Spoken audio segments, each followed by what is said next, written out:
So this lesson is to show an example of the different ways division plays out in the world. So when you're solving a word problem and you're reading the word problem, you have to be able to identify, oh God, what is this? Is this addition, subtraction, multiplication, division, some combination of different operations?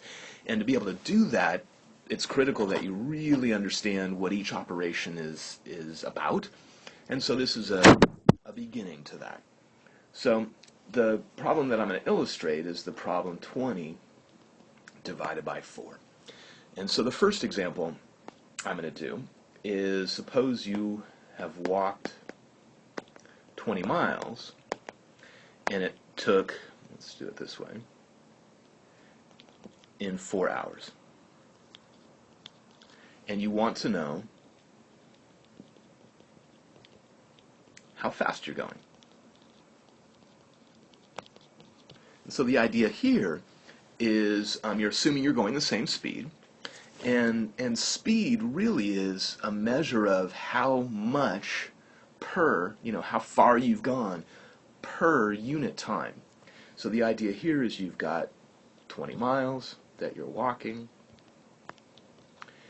and you're doing it in 4 hours, and so you're thinking of splitting that 20 miles into 4 equal pieces, where each hour is one of the pieces. And so division is perfect. You just divide that 20 equally amongst those 4 slots, or those 4 hours, to figure out, oh, okay, I'm going to go 5 miles in each hour.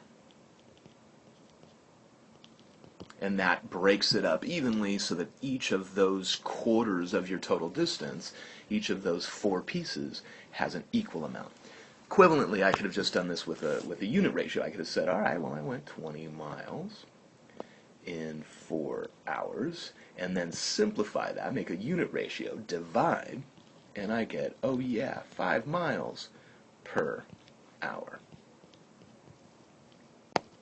And honestly, it's the per that is implying that we did some division here, or that division is behind all of this, because that per is saying we have a rate of, in this case, miles for each hour. But that's typical, where you split something up into equal pieces, you know how many pieces there are, and you find out how much in each piece. And so you get, in this case, 5 miles per 1 hour. But the next way I'm going to look at this is, instead, let's say you have 20 bottles of homemade beer. Let's hope it's good. I've never made homemade beer, but I've heard that it can go pretty badly. But let's say you're good at this. And so you're going to give 4 packs to some of your neighbors.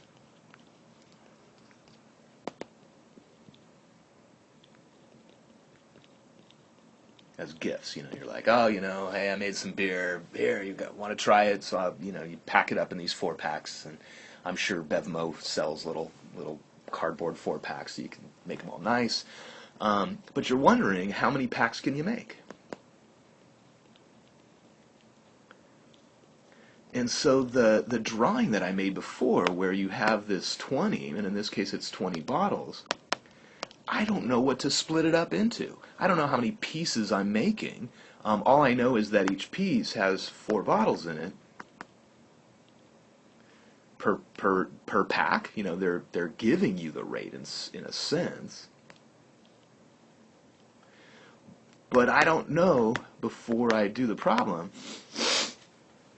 I don't know how many packs I can make. That's actually what I'm trying to figure out. How many packs can I make? And so the way this works, instead of splitting it up, what you do is you start distributing it out. You say, okay, well, I have 20 bottles, and I'm making a 4-pack, and so I made one 4-pack, and I've got 16 bottles left, so I can keep making 4-packs and put another 4 bottles in their cardboard, and now you have 12 bottles left after making that 2nd pack, and I just keep going.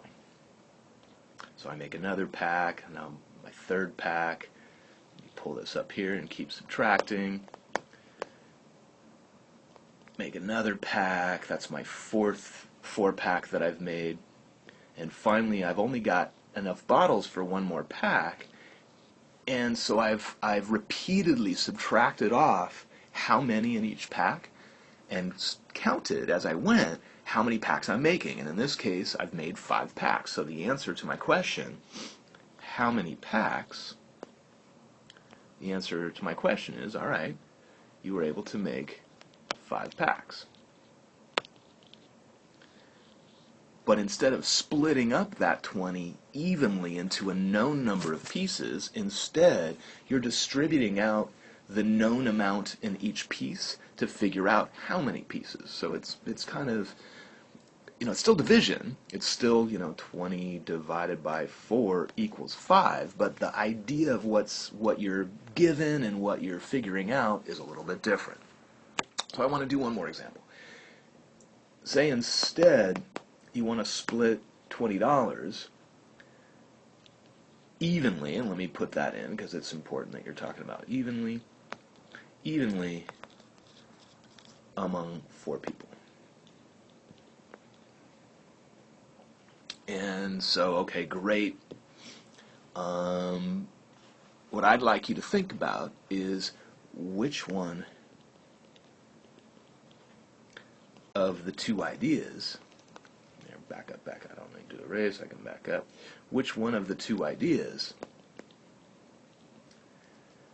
matches this problem?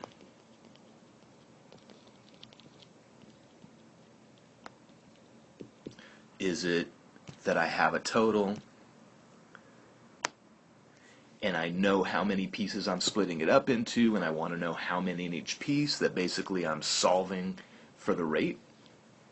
Or is it that I know a total and I know how much is going in each piece and I want to figure out how many pieces? So I'm going to just pause for a second and let you think about that, but which one of those is this problem? So this is me pausing while you think about that.